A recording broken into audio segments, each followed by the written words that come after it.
Oh, we're live now. Sorry. Hello. Yep. To the Madmen Box live stream. I'm OZChris. I'm joined with Drunk Pixel. Yep. I'm Professor Pixel, my doctor. Don't believe that shit. That's easily fakeable. And of course, joined by Joe Corallo. Hello. And for the first time for 2025, Landry's back with us. Landry, we missed you. Yes. I miss all of you. It's funny because on last week I made a reference where we had almost everyone was here except for you and Jimmy, and I made that scene in Stolen Earth where the Doctor sees everyone join together to help, and he's like, everyone but Rose. I said that about Jimmy. Because what about Landry? I'm just like, yeah, but Landry at least appears here sometimes, not Jimmy. Jimmy, yeah. Is Jimmy even real anymore? I don't see him anywhere. I've not seen him in so No. long. And he's pretty hard to miss. Jimmy, if you're hearing this, send us a message. Let us know you're okay. Yeah. He's okay. I've seen his tweets on Twitter. He's okay. But he doesn't appear. X. But but before we get into this though, just a suggestion. Seeing, the opening now with the older, photos of all of you, I do have to say, I think, Chris, you would benefit from a new photo because I think you look better now than you did in that photo. Pixel, keep it. Don't change it. I have to see this. I don't remember what you all look like in that. Eric Breen will write you and tell you exactly what a pixel finger means. He will tell you in detail, and I love it. It's always great. But... I still stand by my suggestion, but is there any news to talk about this week? There's only really one. Okay, what's that? And that's that. All that is that it looks like the spin-off is coming out this year. No, I'm not gonna pull up that bullshit. That is not the logo for the Land and the Sea or whatever it is. Do we even have one? So, okay.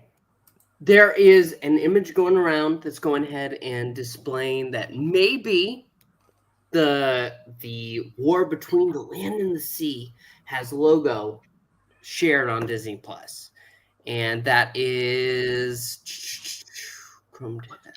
right there. I'm going to share it right now, and it's this thing at the bottom. You see it? Yep. So right next to Percy Jackson and Wonder Man. Yeah. So Percy Jackson, I know is real, but Wonder Man. Well, we have a teaser of Wonder Man. Yeah, so that's real too. But I don't believe this logo for the war between the land and the sea. It looks like AI. Why not? A lot of Doctor Who just gets leaked. Oh, that's another thing we can talk about. Apparently, Joe Martin's coming back for season 2, allegedly. Allegedly, because there is an account called Doctor Who filming locations, and they went ahead and posted a GIF of Joe Martin, but I saw no images of Joe Martin. That's why I said allegedly.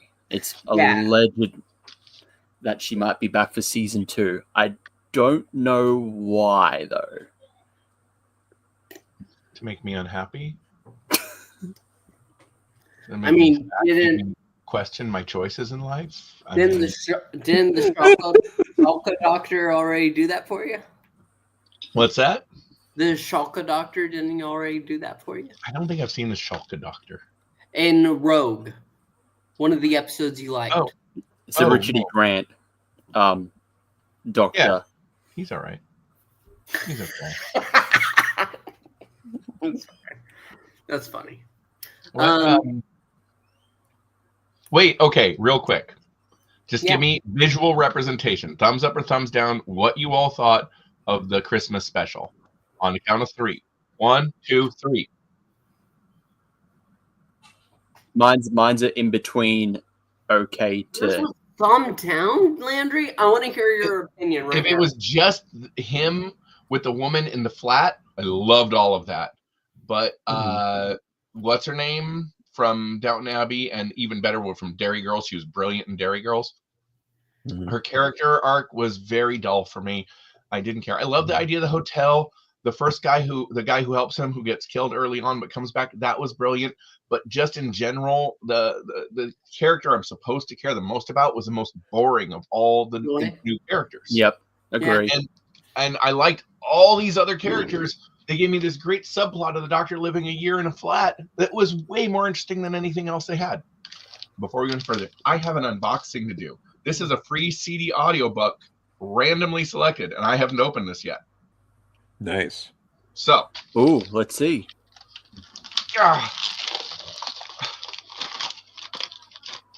I got.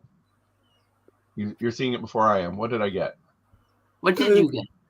It's a bit blurry. You can't see it. The Hexford Invasion. I love the cover. It's a Tom Baker, starring Tom Baker, the Hexford Invasion. Tom Baker stars as 4th Doctor. It's got Susan Jameson as Mrs. Wibley, Richard Franken as Mike Yates, and David Troughton as the Visitor. David Troughton as the Visitor. Well, I don't know this one at all. That's nice. I don't know either. It must have been like part of those like runs of just like audio. Oh yeah, like this came out in 2011. So Tom Baker did the Doctor in 2011? Nope.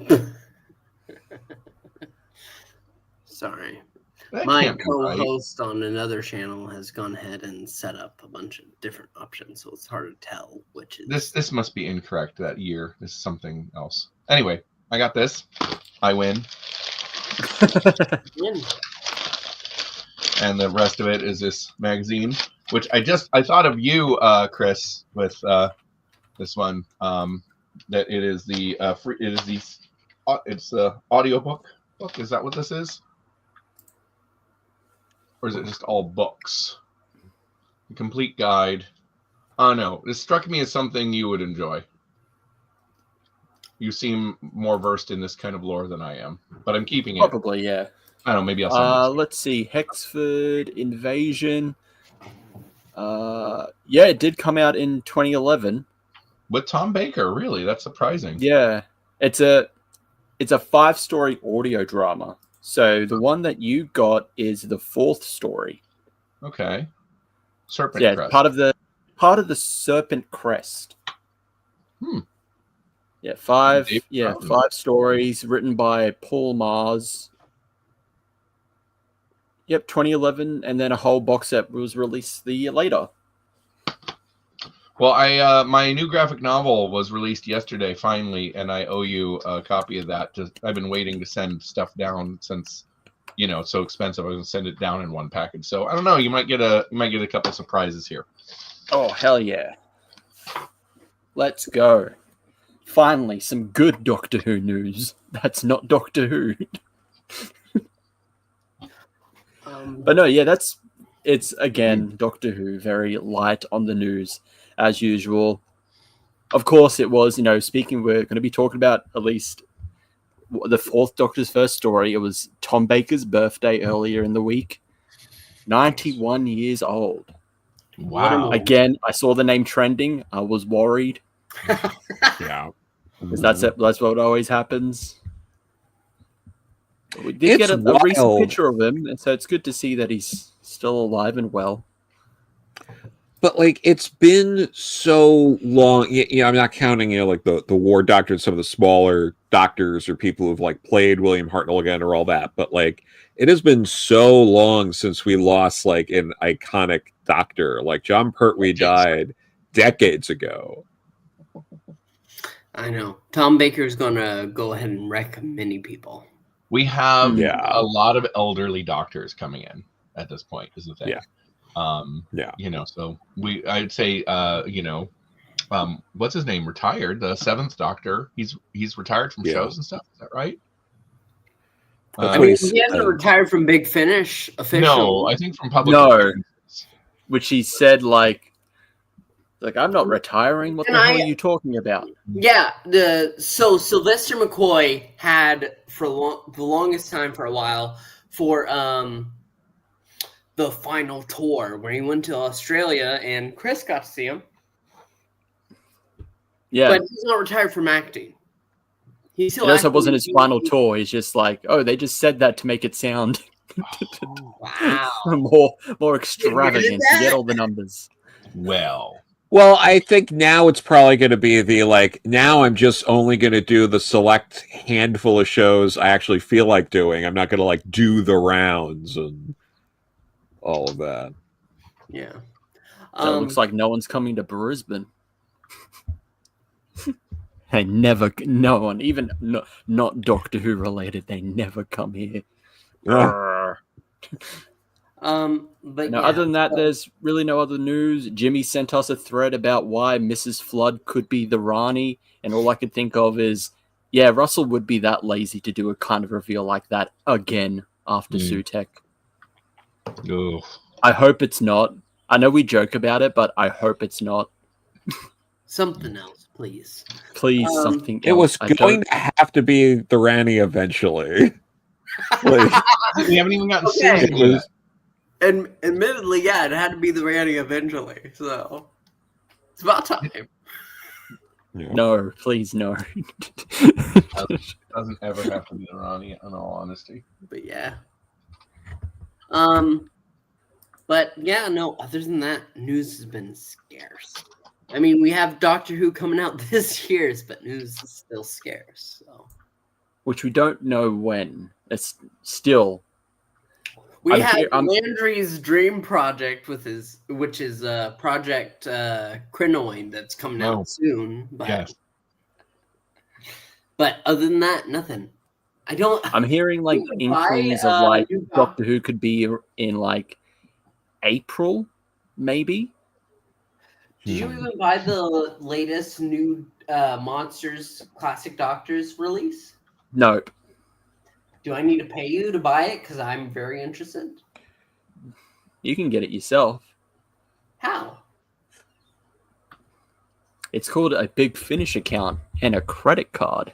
Screw that. I want to buy it through the account that I have access to everything else. So, which is your account. I'll think about it, but I don't know.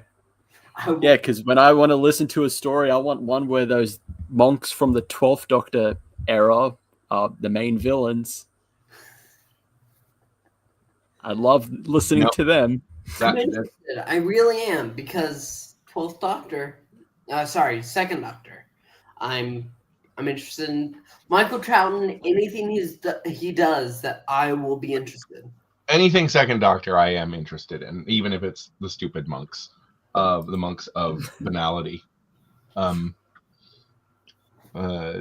Yeah, that's not. I love the Capaldi era. It's a lot like the 5th Doctor. I love the 5th Doctor. Not the best episodes. The 12th Doctor, love the 12th Doctor. My favorite Doctor, honestly. Not the best episodes. Yeah. I mean, a few great ones, of course, but anyway. Yeah, there's just not a lot of news, is what I'm hearing. Come on, Russell. Give us anything. Good, bad, give us anything. Say something stupid, we'll talk about it. No, please don't say anything stupid. I'm so tired of talking about that.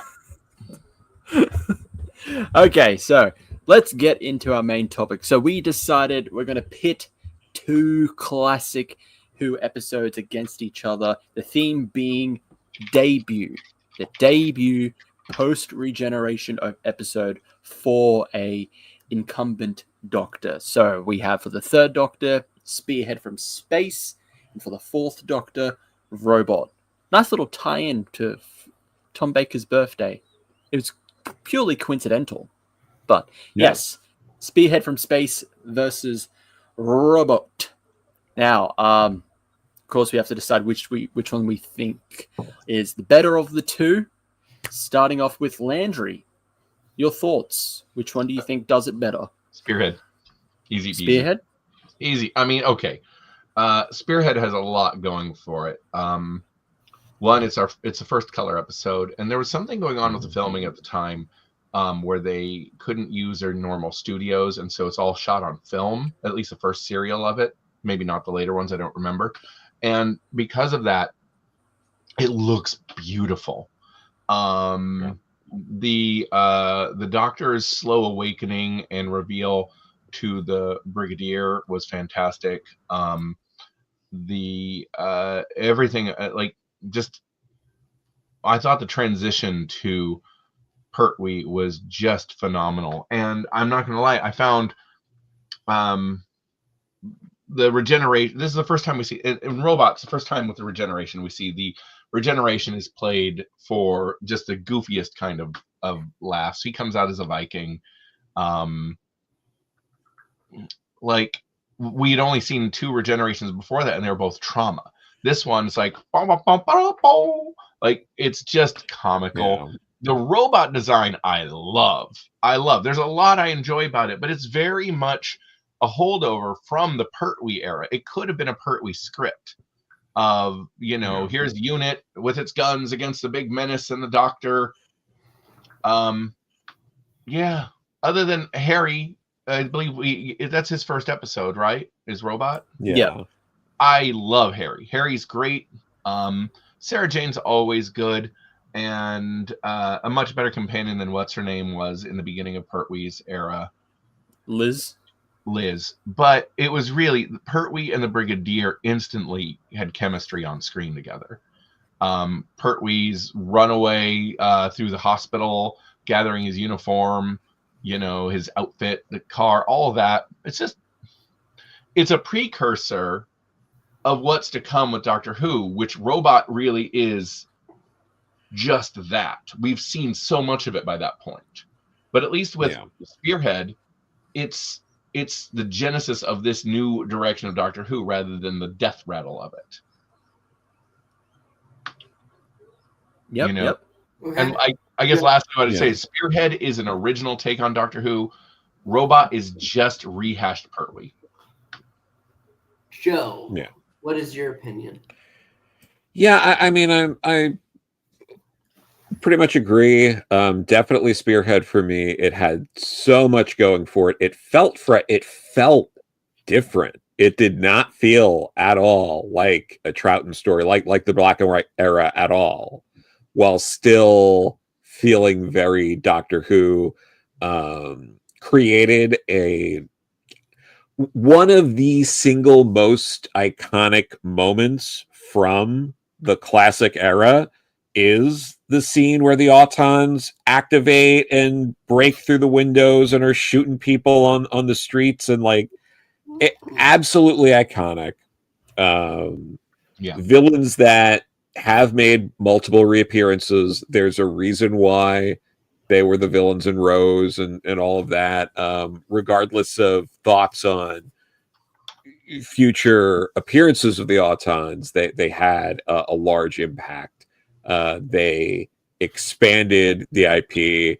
It's the only time in the classic era that there isn't a direct companion going from the regeneration story into the next story. You have the Brigadier, but Unit only appeared. Unit appeared once before this, and the Brigadier appeared twice, and was never a companion.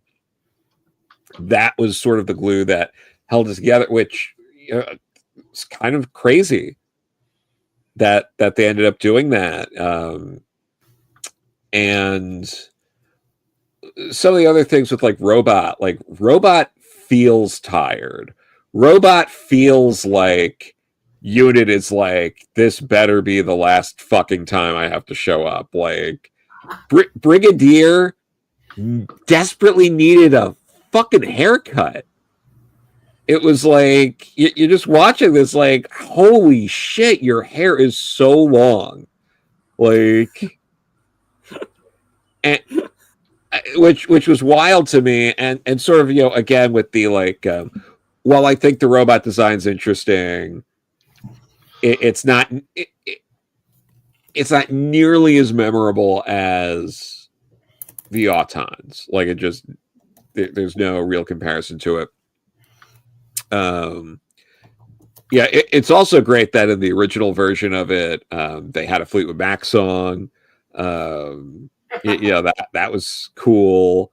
There's like the minor continuity stuff, like you see John Pertwee's tattoo, and it's like the Doctor doesn't have a tattoo. All that, like those little things, like aside, it's just really great stuff.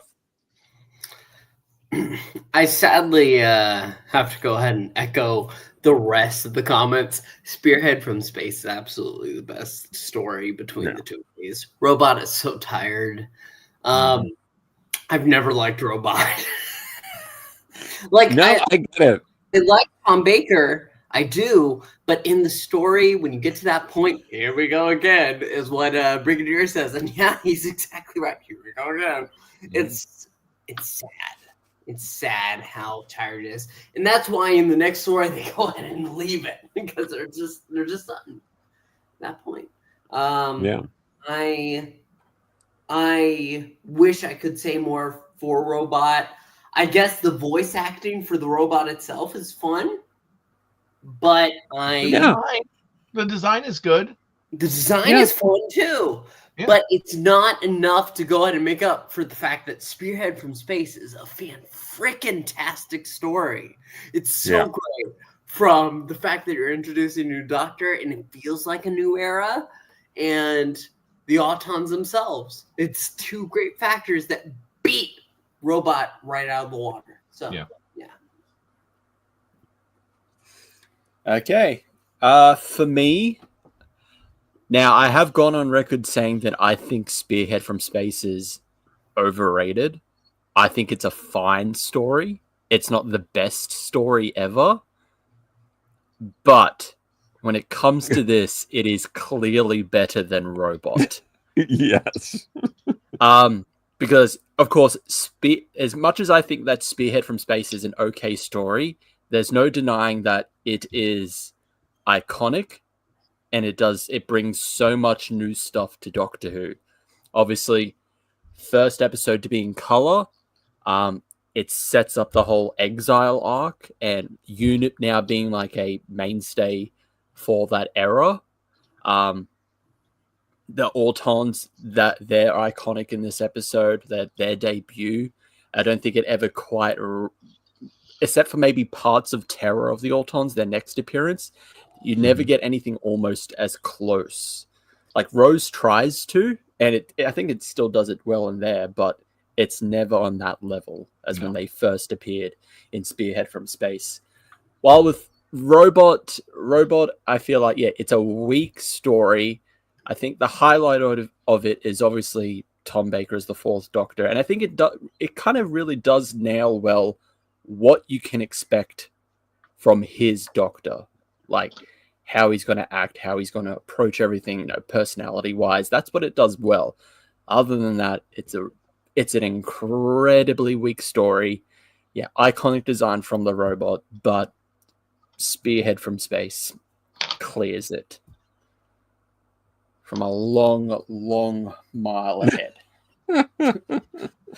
It's just, sorry, Tom. Happy birthday and all that, but... It's not him that's the problem, though. Yeah. And honestly, knowing him, he'd probably agree. And he delivers a fine performance with what he's given to work with. It's just not an engaging script. And it's a tired concept at that point. If Robot came out in 1971, right after the Troughton era, I might feel differently. But I can't ignore the fact that it's capping off several years of same, and not with a particularly great era of a Pertwee era style story. There's so many better Pertwee, and there's better Pertwee than Spearhead. Don't get me wrong. Just we're comparing these two. Yeah. And even though it's a new Doctor, it's a Pertwee episode that just happens to have Tom Baker in it. Yeah. Yeah. Is with Pertwee though, like it's got to be the best of his first season, right? Because everything else is such a slog, being 7 fucking episodes each one. Like I feel like maybe some people would say Inferno. I'm a big Inferno fan, so like I might even say that, but like it's nice with that it's 4 episodes. You know. Yeah, Inferno did not. I didn't enjoy Inferno. Yeah. But I do see your point on that.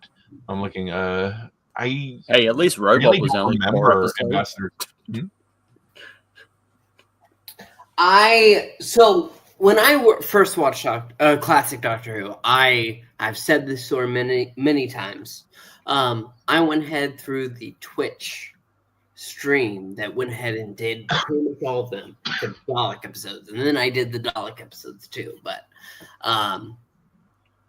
I still feel most of Pertwee's stories outshines Robot completely. So it's like even Nicholas Briggs's favorite, Death to the Daleks. Even Nicholas Briggs' favorite, Death to the Daleks. Yes. I'm just reminded though, looking at this list of Pertwee episodes, just how much I love Carnival of Monsters. For me, that's peak Pertwee for me. Carnival of Monsters. There's a reason that was one of the first DVDs they did of his era. Like that one and Time Warrior. Those are my 2 top Pertwee. I love Time Warrior. I love Curse of Peladon. Oh yeah, very good. There's some there's oh yeah, and like I'm trying to think. There's a few others too that really stand out to me. Like I like Day of the Daleks. Like it's a solid Dalek story. And hey, it brought them back. Yeah. Again, after Terry Nation's failed attempt to give it to America.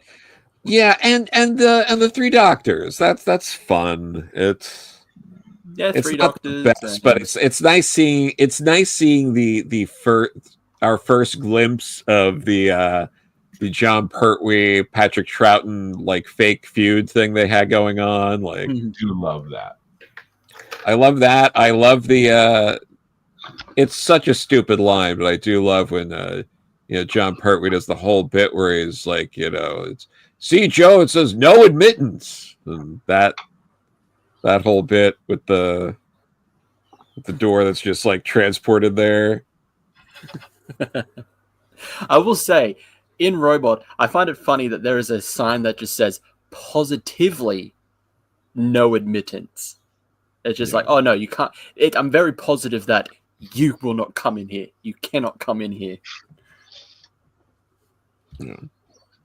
Feels a bit redundant to just put the positively. Absolutely 100%. Maybe that's just British people trying to be nice. This is the easiest, quickest. Like we're just because it's just it's easy. It's Spearhead. Yeah. Spearhead. Yeah. Like wow. Okay. All right. That's a wrap. Yeah. That's it. That's a wrap. Spearhead from space. Yeah. I didn't think I'd ever say it. You're a winner. Yeah. No. Absolutely. Well, Spearhead probably beats a decent amount of them. Like it is such a great opener. Like I don't know. What about Twin Dilemma, Joe? First episode of Spearhead, especially even just the first 5 minutes of Spearhead, is for me irrefutably great because they just open up the TARDIS in a field, the Doctor falling out. Yep, that's great, especially considering how it ended before. They're also like I said, when you go ahead and go through that slog of the Twitch reviews. I know you end with the war games, but you have so much that you're going through, and then you go through the color era, and it's just so sudden that it's all there. It feels like somehow a new era has come through. It's really great. Yeah, I mean, well, with the new war games in color, we see the regeneration now. I didn't watch that, so I don't think that. I think that was so unnecessary because the war games cliffhanger ending works so well, then leading into Spearhead from Space, that you Yeah. don't see it, but they're like, nope, we have to show it. They did not need to do that. It was just seeing it. We don't get it keeps us waiting to see his new face. It's an option. You don't have It's to an watch option, the yeah. work. You But I don't feel have like to it's an watch the option work that and they see didn't need. color. It was kind of an unnecessary one. Yeah. Considering they're just Yeah. editing footage or they're comping stuff together to make it a scene. So it's not an entirely original scene. So I just felt unnecessary. Yeah. Well, to be fair, the more unnecessary thing was showing future Doctors as the second Doctor's choices. Yeah. That was, and considering it was HD footage, God. comped into like colorized old classic I know. footage, so it does not fit it as That well. too. That was like, oh no, that's a choice that you shouldn't have done. Yeah. Yeah, not a fan of that.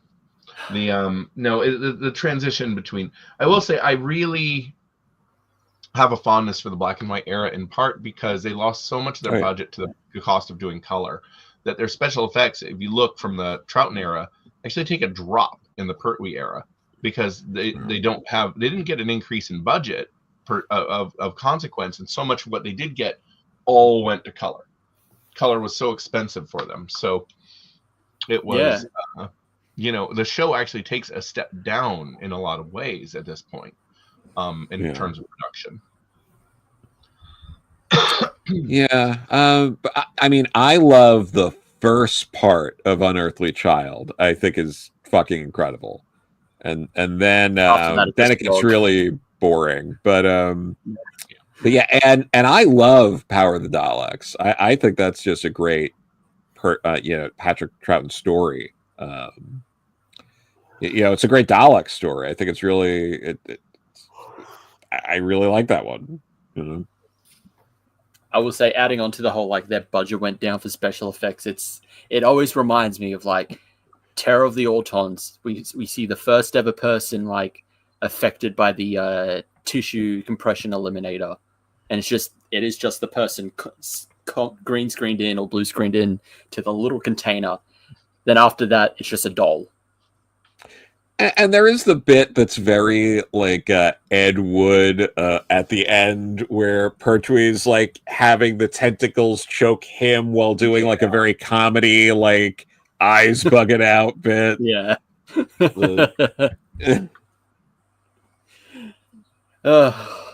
So yep, that's it. Spearhead from Space. You're our winner. Sorry, Robot. You just should have been better at the time. Easy choice. It really isn't. It's true. I wish Robot was better. I really do, because yeah. Well, don't worry. He has better episodes in that season, aside from Revenge. But he gives so much performance, and I forgot how much performance he gave in that first story. Yeah. But it doesn't compare. It really doesn't. Spearhead from Space feels so natural, whereas Robot is this stumble in the road, which leads to Tom Baker taking on the Doctor. Yeah, he's not Tom Baker yet, and I've heard this before with other Doctors, how like the first Doctor episode is often kind of a holdover of the previous Doctor episodes. They don't know who they're writing for yet. But I don't think we feel it as much as we do with Robot anywhere else. Yeah. And that's our story. And Spearhead from Space, it's our winner. I think this is 4 out of 4, because I think even with our last story, we had some what's the word? Division between the two stories, but this we have no division. We're all the same page. Spearhead from Space is the winner. So that is what we have. I brought unity with my return. Yes, you did. Yes, you did, Landry. We missed you so much that we decided. Don't worry. When the eventual Jimmy return happens, chaos erupts. What are you talking about? That is time. Ragnarok. Jimmy. Of what is written. I will remove Jimmy from the intro before he returns again. So just put a big X over him. Don't take him out. Just X him out. Put a question mark. Better. or like a video game where it's a locked character, just black it out. Who could it be? Or in But memoriam. In memoriam. He hasn't died. Hasn't he? Sure? I can't be sure. Yeah, what? Someone else is just using his account to keep up the ruse. I would believe Jimmy would set up multiple proxies just in case. That guy, he's thinking many steps ahead. But that is our story for today. Yes. Yep. That is it for this live stream. Thank you everyone for watching. Thank you for Joe and Landry joining us as usual. It's good to get the whole gang back together. Let me say that again. It's good to have the whole gang back together. Yes, this is the whole gang except Gevain. Yeah. Except Gevain. Yes, except Gevain. The whole gang. Not missing anyone else. Other than Gevain, yes. Gevain, yes. Other than Gevain. We ask you to like, comment, and subscribe. It does help out the channel a lot if you do that, even after the live stream. And we'll see you all in the next one. Behavior you might have seen while I'm in this thing. Oh, are we saying goodbye? Is intoxicated. He needs help. Okay, intervention time. Alonzi? Bye? Farewell? Say goodbye. Goodbye. Bye.